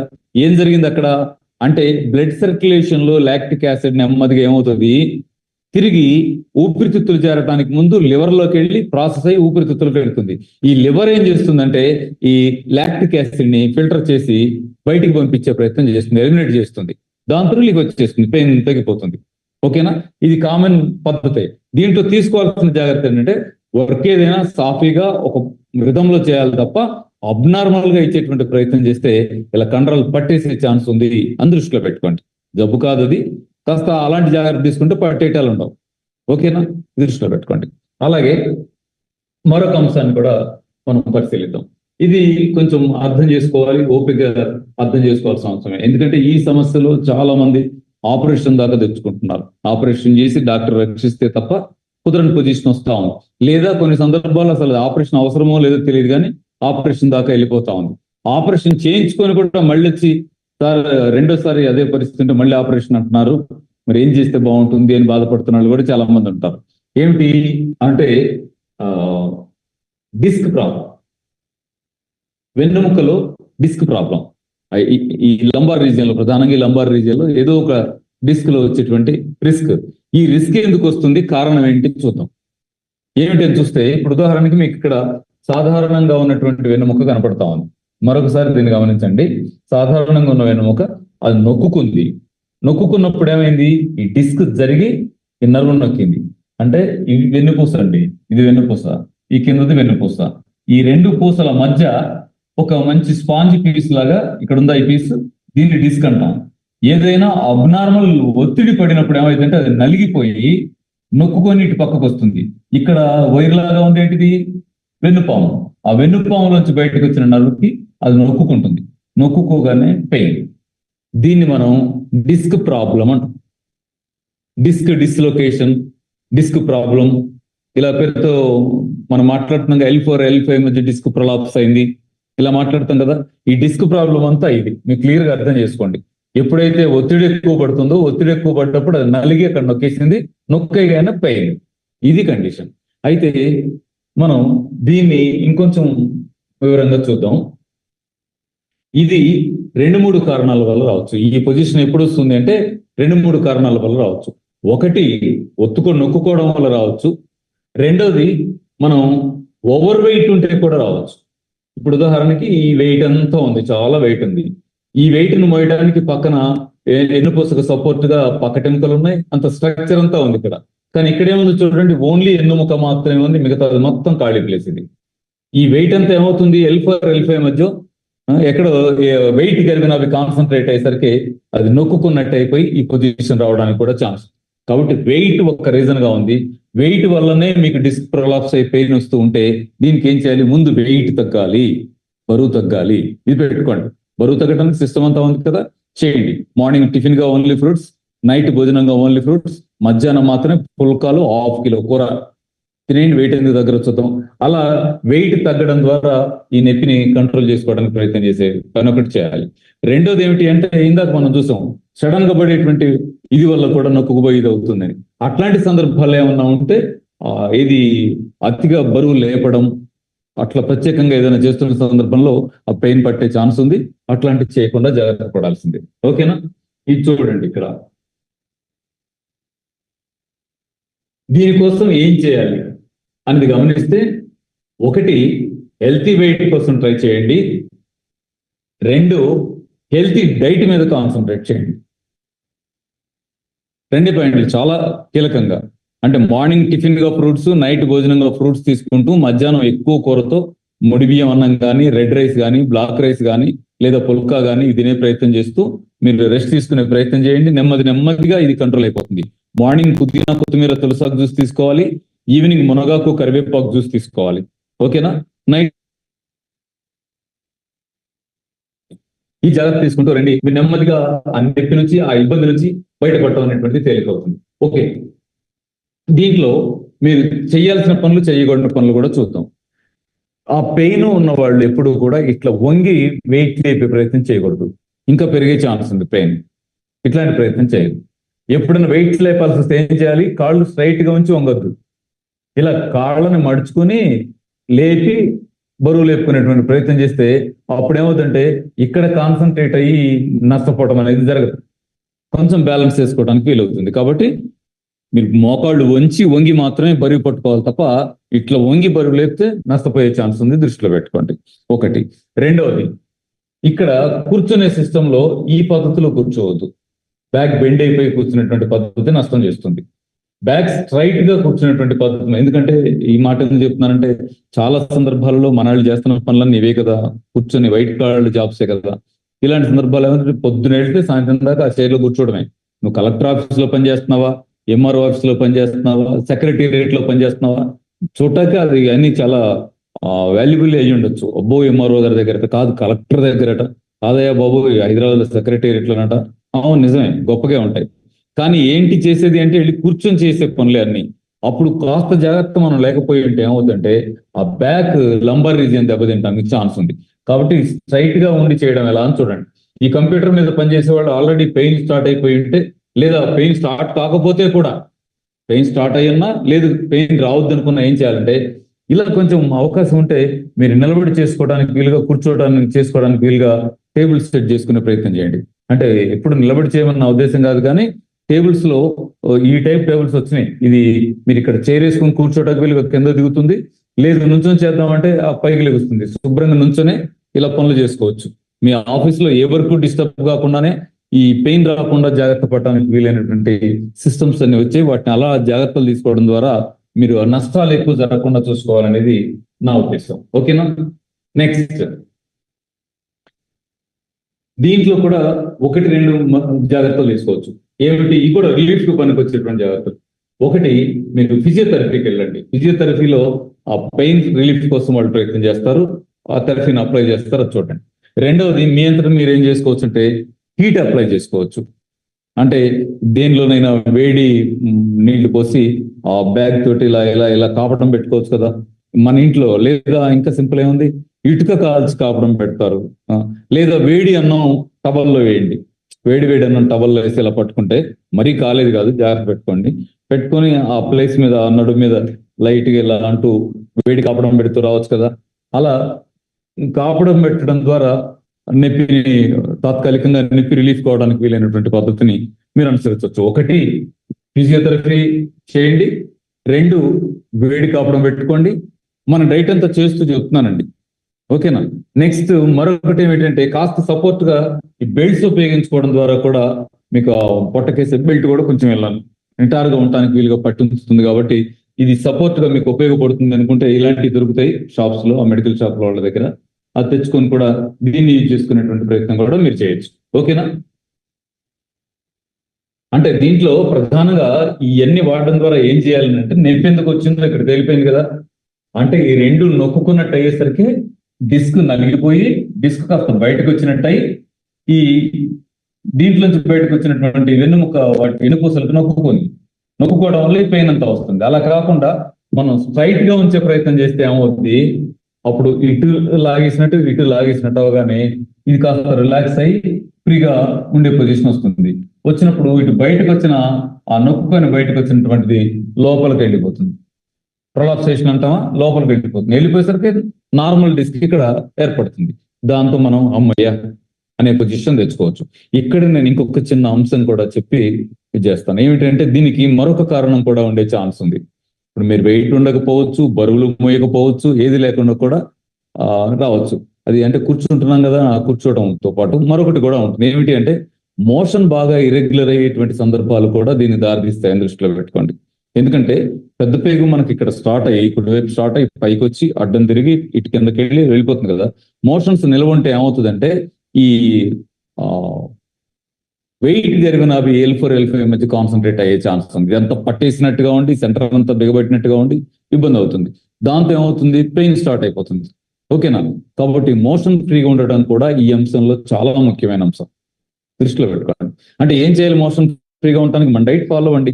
డైట్ లో మార్నింగ్ 2 గ్లాసులు, ఒక గంట గ్యాప్ తర్వాత 2 గ్లాసులు, టిఫిన్ కి భోజనానికి మధ్య అప్పుడో గ్లాసు అప్పుడో గ్లాసు, భోజనానికి హాఫ్ అన్ అవర్ ముందు 2 గ్లాసులు, భోజనం ముగిసిన గంటన్నర నుంచి ఈవినింగ్ వరకు గంటకో గ్లాస్, ఈవినింగ్ 5 to 5:30 మధ్యలో 2 గ్లాసులు అనుకున్నామా, ఆ వాటర్ కంటిన్యూ చేయండి, మేలు జరుగుతుంది. అట్లాగే మార్నింగ్ జ్యూస్, మార్నింగ్ పుదీనా కొత్తిమీర తులసాకు జ్యూస్ కానీ, క్యారెట్ బీట్రూట్ జ్యూస్ కానీ, లేదా మిక్స్డ్ వెజిటబుల్ జ్యూస్ కానీ ఏదైనా తీసుకోండి. అలాగే ఈవినింగ్ జ్యూస్, ఈవినింగ్ మునగాకు కరివేపాకు జ్యూస్ కానీ, బూడిద గుమ్మడి జ్యూస్ కానీ ఇలా ఏదైనా తీసుకోండి. ఓకేనా? ఇక నైట్ ఓన్లీ ఫ్రూట్స్ అనుకున్నాం, నైట్ ఓన్లీ ఫ్రూట్స్ పెట్టుకోండి. ఆ ఫ్రూట్స్ లో కూడా మామిడి పండ్లు, సపోటాలు అలాంటివి కాకుండా బొప్పాయి, జామ, పుచ్చకాయ, కర్బూజా, తేలిగ్గా వాటర్ కాంటెంట్, ఫైబర్ పర్సెంటేజ్ ఎక్కువ ఉండేటువంటి వాటిని తీసుకోండి. అలాగే మధ్యాహ్నం భోజనంలో ఖచ్చితంగా అన్నం ఎంత పెట్టుకున్నామో కూర అంత పెట్టుకోండి. అన్నం కూడా ముడి బియ్యం పెట్టుకోండి, లేదా రెడ్ రైస్ కానీ, బ్లాక్ రైస్ కానీ, చిట్టుముచ్చలు అలా దేశవాళీ బియ్యం ఉన్నాయి కదా అవి, లేదా మిల్లెట్స్ వాడుకోండి, సింపుల్ గా దొరుకుతాయి అనుకుంటే మిల్లెట్, ఆ మిల్లెట్స్ తీసుకుని ఎక్కువ కూర ఉండేలాగా చూసుకోండి. కూరల్లో ఈ మాంసాహారాలని కంప్లీట్ పక్కన పెట్టేయండి. అలాగే ఉప్పు, కారం, నూనె కూడా బాగా తగ్గించుకోవాలి. ప్రధానంగా ఉప్పు, నూనె మాక్సిమం తగ్గించే ప్రయత్నం చేయాలి. చేసి ఎక్కువ కూర తినే ప్రయత్నం చేయండి. టేస్ట్ ఉండకపోతే తినలేమంటే దానికి కూడా నేను మీకు చిట్కా చెప్పున్నాను. కూర కలుపుకునేటప్పుడు నిమ్మరసం పెట్టుకోండి, నిమ్మరసం టేస్ట్ తో మీరు హాయిగా తినగలుగుతారు. అలాగే ఉల్లిపాయలు కట్ చేసి అక్కడ పెట్టుకుంటే అవి తింటూ ఉన్న ఆ ఘాటుతో కూడా ఏమవుతుందంటే అమ్మయ్య ఉప్పు నూనె తగ్గించేటువంటిది తెలియకుండా తినగలుగుతారు. ఎందుకంటే ఇది మరొకసారి ఎందుకు గుర్తు చేస్తున్నానంటే ఈ ప్రాబ్లం ఎంత బాధాకరంగా ఉందంటే చాలా మంది ఆపరేషన్స్కి వెళ్తున్నారు.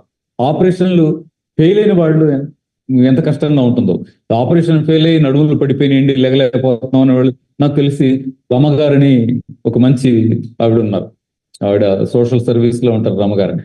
వాళ్ళ సిస్టర్ కి నడుము నొప్పి అని చెప్పి ఆపరేషన్ చేయించారు, డిస్క్ ప్రొలాప్స్ అని. చేయించిన తర్వాత ఇక ఆవిడ లెగల అట్టాగే డే నడిచే పొజిషన్ ఉంది. ఎంత కష్టంగా ఉంటుంది అలాంటి. కాబట్టి మాక్సిమం వీటిని లైఫ్ స్టైల్ మార్చుకోవడం ద్వారా ఎలా బయటపడాలా అనే వైపు ఆలోచించడమే చాలా చాలా ఉపయోగపడేగా ఉంటాయి. అలా కాదు కంప్లీట్ మంచం నుంచి లేసే పొజిషన్ లేదు, బాగా రిస్క్ అయిపోయి ఉన్నాం, అప్పుడు ఆపరేషన్ తప్ప గత్యంతరం లేదు, వెళ్ళండి ఆపరేషన్ చేయించండి.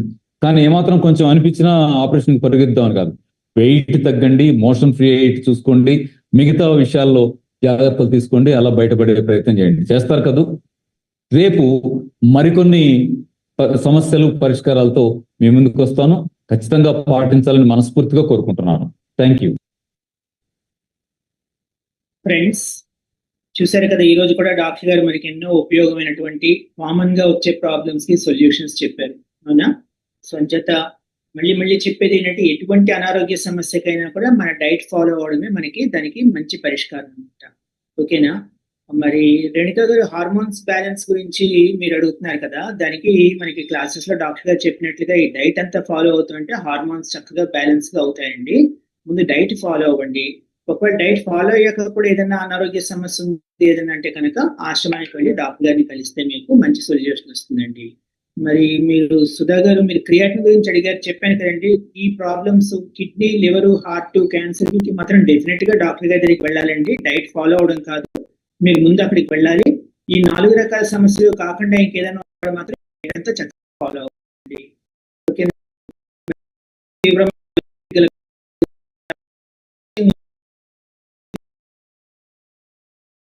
కూడా తగ్గించాలండి.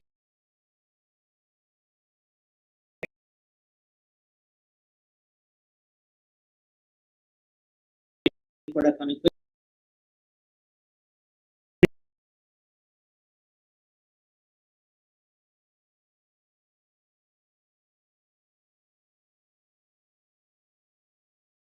ట్రై చేస్తే కనుక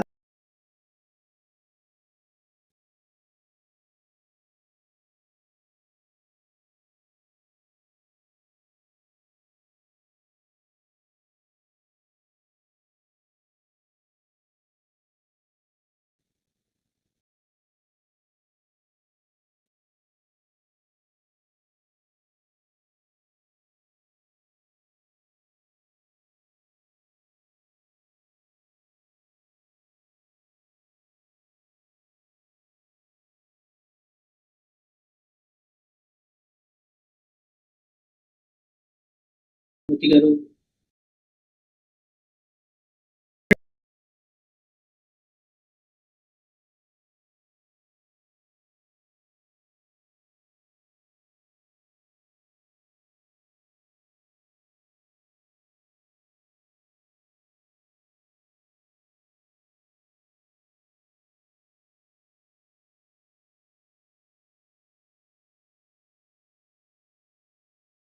సరే సార్.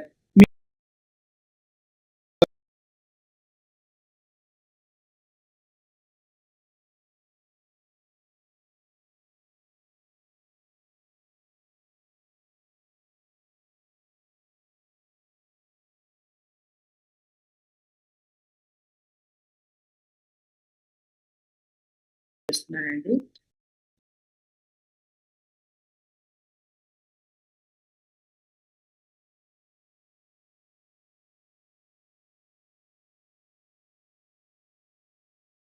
పెట్టాక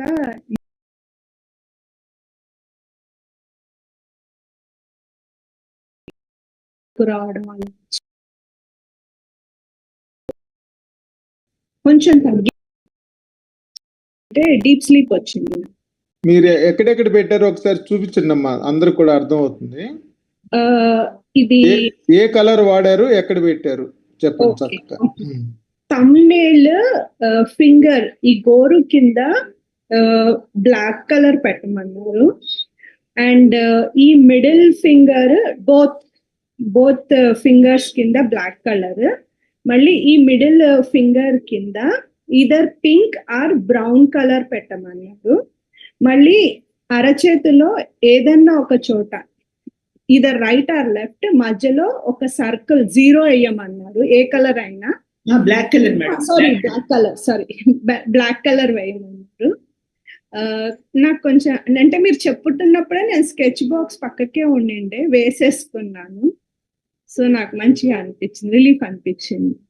కంటిన్యూ చేయండి మేడం. అలా కొన్నాళ్ళు కంటిన్యూ చేస్తే మీకు అది ఇంకా డైరెక్ట్ గా బాగుంటుంది. బట్ డైట్ మాత్రం ఇంపార్టెంట్ మేడం. మన డాక్టర్ రామచంద్ర గారి డైట్ రాంబాణం అండి. రామచంద్ర గారిది రాంబాణం. అది చేస్తూ ఇది చేయండి madam. Thank you so much madam. Thanks for sharing your test money madam. Kiran గారు మీరు కూడా అన్మ్యూట్ చేసుకుని చెప్పండి. కిరణ్ గారు ఒకసారి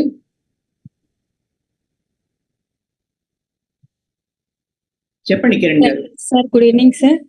నేను వాళ్ళ మిసెస్ ని మయూరి. Very good. చెప్పండి మేడం. మీరు నిన్న చెప్పినట్టుగానే నేను అలాగే చేశాను సార్. వీడియో ఆన్ చేయండి అమ్మా. Okay sir. మీరు ఏం చేశారో మీరు కూడా చూపించండి అందరికి కూడా. అప్పుడు అందరికి కూడా same sir.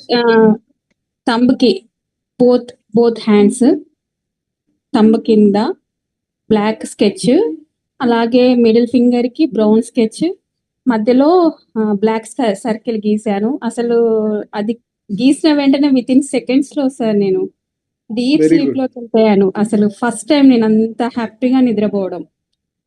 Very good madam. చాలా సంతోషం అమ్మా. అందరికి అర్థమైంది కదండి. మీరు కూడా ఎవరికైతే నిద్ర పట్టట్లేదో వాళ్ళు కూడా ట్రై చేసి చూడండి, తప్పకుండా అది వర్కౌట్ అవుతుంది. మేడం మీరు ఒక వాయిస్ మెసేజ్ కూడా పెట్టండి, డాక్టర్ గారికి కూడా పంపుదాము. డాక్టర్ గారు కూడా చూస్తారు. వన్ థింగ్ సార్, నేను ఆల్రెడీ నేలకొండపల్లికి వచ్చాను. 2 months నుండి నేను డైట్ ఫాలో అవుతున్నాను. Very good. ఈరోజు ఫెస్టివల్ కదా, మా పేరెంట్స్ అందరూ ఈరోజు ఒక్కరోజు తిను అని బలవంతం చేశారు, కానీ నేను తినలేకపోయాను సార్. అసలు వెరీ గుడ్. చాలా చేశాను కానీ అసలు I'm not satisfied that food. Very good అమ్మా, వెరీ గుడ్. అలాగే కంటిన్యూ అయితే మన అందరూ ఆరోగ్యంగా ఉంటాం అమ్మా. అందుకన్నా thank you sir, thank you so much. అసలు నేను అనుకోకుండా వచ్చాను సార్ దగ్గరికి. నేను చాలా రిజల్ట్స్ చూస్తున్నాను. వాయిస్ మెసేజ్ పెట్టండి మేడం. మీరు చక్కగా మీరు ఒక వీడియో చేసి పెట్టినా కూడా చాలా సంతోషం. డాక్టర్ గారికి పంపుదాం. అంతకంటే ఏంటి, డాక్టర్ గారు చెప్పింది ఫాలో అయ్యి మీరు బెనిఫిట్ పొందారంటే డాక్టర్ గారు చాలా ఆనందపడతారండి. Thank you sir. చెప్తాను, ఖచ్చితంగా పంపిస్తాను సార్ నేను. Okay madam, very good. Okay అమ్మా. ఇంకా వేరే వాళ్ళు ఎవరన్నా మాట్లాడాలనుకుంటే హ్యాండ్ రైజ్ చేయండి.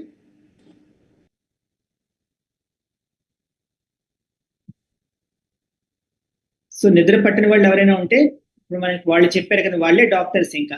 సో ఆ రకంగా మీరు అందరికీ కూడా చెప్పొచ్చండి. ఇది మీకు తెలిసిన వాళ్ళకి కూడాను చాలా అద్భుతమైన రిజల్ట్ వస్తుంది. ఇంకెవరైనా మాట్లాడతారంటే హ్యాండ్ రైజ్ చేయండి, నేను మీకు అన్మ్యూట్ చేసుకోవడానికి ఆప్షన్ ఇస్తానండి. ఈరోజు మీకు ఇంకొక టిప్ కూడా చెప్తానండి నేను. ఇంకెవరైనా ఉన్నారా మాట్లాడేవాళ్ళు? Very good. అంజనీ గారు అన్మ్యూట్ చేసుకుని మాట్లాడండి మేడం.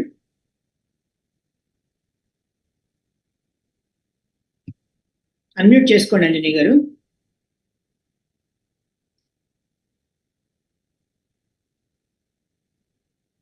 మీరు కిందన మాట్లాడండి మేడం. సార్ నాకు అసలు నిద్ర అనేది ఇప్పుడు తక్కువే సార్, చిన్నప్పటి నుంచి కూడా. ఈ మధ్య నేను యాక్చువల్గా ఏప్రిల్ హరిద్వార్ యోగగ్రామ్ లో జాయిన్ అయినాను. అంటే 1 వీకే ఉండగలిగినాం. నేను వర్కింగ్, కొంచెం లీవ్లు అన్ని ప్రాబ్లం అవుతాయి కదా, 1 వీక్ ఉండొచ్చినాము. అప్పటి నుంచి బాగానే ఉన్నాను. ఈ సార్ది వీడియోస్ ముందు నుంచే చూస్తుంటే నేను బాగా, ఒకసారి కాల్ చేస్తే మీరు ఎవరో చెప్పినారు ఇట్లా క్లాసెస్ ఉంటాయి ఆన్లైన్ లో, సైట్ లోకి పోయి చూసుకోండి అంటే జాయిన్ అయినాను. అయితే నాకేమైందంటే నిన్న ఈవినింగ్ నుంచి కడుపులో అది ఫ్రూట్స్ తినడం అని కాదు, ఒకటే ఆకలి అని చెప్పాలా, ఆ బాధ భరించలేకపోయినా నేను ఈవినింగ్. నిన్న అసలు ఏం తిన్నా పొట్ట నార్మల్ కావడం లేదు. ఇంకా ఆముదం పూసుకొని మీది వీడియో అయిపోయేదాకా నేను అట్లనే చూస్తున్నాను. చూడడం కూడా, మా హస్బెండ్ కూడా, తను ఇక్కడ ఉండరు, వేరే ఫ్యాక్టరీలో ఉంటారు. ఇద్దరం వింటున్నాం అనమాట రోజు. అది బ్లాక్, అది అంటే 2 కలర్స్ ఉన్నాయి కానీ నా దగ్గర బ్రౌన్ కలర్ లేదు, బ్లాక్ బ్లూ ఉందని చెప్పినాను. అంటే ఏదైతే వేరే కలర్ కదా వేసుకో అంటే, నేను కూడా తంబు గోరు చివర 2 వేళ్ళకి, మిడిల్ ఫింగర్ కి గోరు చివర మధ్యలో 0 పెట్టుకున్నాను. వాటితో బ్లాక్ మీరు చెప్పినట్టే చేసినాను, బ్రౌన్ బదులు బ్లూ అన్నాను. చెప్పండి మేడం. అయితే అదే మీరు ఏం రెస్పాండ్ కాకపోతే వింటున్నారా లేదని డౌట్ వచ్చింది. అదే అయితే ఇంకా పడుకోవడం నాకు ప్రాబ్లం కావడం లేదు. రోజు కూడా 2 o'clock కానీ 2:15 కానీ ఏదో దాహము బాత్రూమ్ అవసరం పడి మెలకు వచ్చేస్తుంది. ఇంకా అప్పటి నుంచి నిద్ర రాదు. 4 తర్వాత నేనే విల్లింగ్ గా ఉండను పడుకోవడానికి. ముందు నుంచి కూడా నాకు యోగా చేయడం, వాకింగ్ చేయడం ఏదో ఒకటి చేస్తుంటే, ఇప్పుడు కంపల్సరీ యోగా చేస్తున్నాను. 4-5 నెలల నుంచి రోజు అన్ని ఆసనాలు వేసుకుంటాను. నాకు దానికి 1.5 hour దాకా పడుతుంది టైము. ఇంకా కరెక్ట్ గా నా టైం అట్లా సెట్ చేసుకున్నా. మళ్ళీ బ్రేక్ఫాస్ట్ చేయాలి, వంట చేయాలి, పనులు ఉంటాయి కదా నాకు. ఇంట్లో స్నానం చేసి ఆఫీస్కి వెళ్ళాలి. చెప్పండి మేడం, మీ కలర్ వల్ల ఏంటి ఫీల్ అయ్యారో చెప్పండి. ఏం ఫీల్ కాదు సార్, పూసుకున్నా పడుకున్నా అంతే. అది అంతే. మెలకు వస్తే నిద్ర రోజులాగానే ఈ రోజు కూడా అట్లనే లేస్తున్నానని చెప్తున్నా. ఓకే మేడం, అలా కంటిన్యూ చేయండి. అందరికి అంటే మీరు అది బ్లూ కలర్ పెట్టుకున్నారు కదా, అది బ్రౌన్ కూడా పెట్టుకోవాలి మేడం. అది బ్రౌన్ గానీ పింక్ గానీ పెట్టుకోవాలండి. మీరు అలా ట్రై చేసి చూడండి madam. Thank you so much madam. Diet continue చేయండి అమ్మా మంచిగా. డైట్ మాత్రం ఇంపార్టెంట్ అండి. డైట్ ఫాలో అవుతూ ఇది చేసినప్పుడే మీకు 100% బెనిఫిట్ వస్తుంది. ఓకే అండి. సో ఓకే అండి, ఈ రోజు మీకు డాక్టర్ గారు మనకి క్లాస్ లో ఈ L4, L5 డిస్క్ ప్రాబ్లమ్స్ గురించి చెప్పారు కదండి. ఇటువంటి ప్రాబ్లమ్స్ బ్యాక్ కి సంబంధించినవి ఏమున్నా కూడా మీరు ఏం చేస్తారంటే, ఈ బ్లాక్ కలర్ స్కెచ్ పెన్ తీసుకోండి. బ్లాక్ కలర్ స్కెచ్ పెన్ తీసుకుని లెఫ్ట్ హ్యాండ్ కి ఈ ring finger and middle finger అండి, చూడండి, ring finger and middle finger, ఈ నకుల దగ్గర నుంచి మొదలుపెట్టి ఇట్లా పైకి స్ట్రైట్ గా ఒక బ్లాక్ లైన్ తీసుకోండి. చూడండి, కనబడుతుందండి? శివ సార్ కనబడుతుందా సార్ క్లియర్ గా? కనపడుతుంది సార్. ఏమండి ఇలాగ ఒక లైన్, ఇది చూడండి, ఇది కనపడుతుంది. ఓకే సార్, ఇది రింగ్ ఫింగర్, ఇది మిడిల్ ఫింగర్ అండి. ఈ 2 నకిల్స్ కి మధ్యలో నుంచి పై దాకా ఒక బ్లాక్ లైన్ గీయండి. ఓకేనా?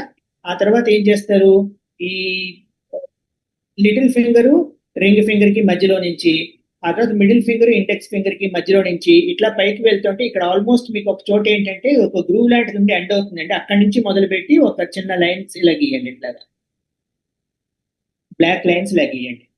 ఇలా గీసి చూడండి, మీరు ఇప్పుడు గీసుకుంటే కనుక మీకు ఒక ½ an hour లోనే మీకు నడుమంతా రిలాక్స్ అవుతుంది. ఇలా కొన్నాళ్ళు చేసినట్లయితే మీకు బ్యాక్ ప్రాబ్లమ్స్, డిస్క్ ప్రాబ్లమ్స్ అన్ని కూడా తగ్గుతాయి. బట్ మళ్ళీ చెప్తున్నాను, డాక్టర్ గారి డైట్, మన డాక్టర్ గారి డైట్ ఫాలో అవుతూ ఇది చేసినప్పుడు మాత్రమే మీకు మంచి బెనిఫిట్ రిజల్ట్స్ వస్తాయి. ఓకేనండి? ఇది కూడా చేసి రేపు మీరు మీ ఎక్స్పీరియన్స్ మీరు షేర్ చేసుకుంటారు. క్లియర్ అండి? థ్యాంక్ యూ సో మచ్ అండి. మళ్ళీ రేపు కలుసుకుందాం. అంతవరకు సెలవు. నమస్తే.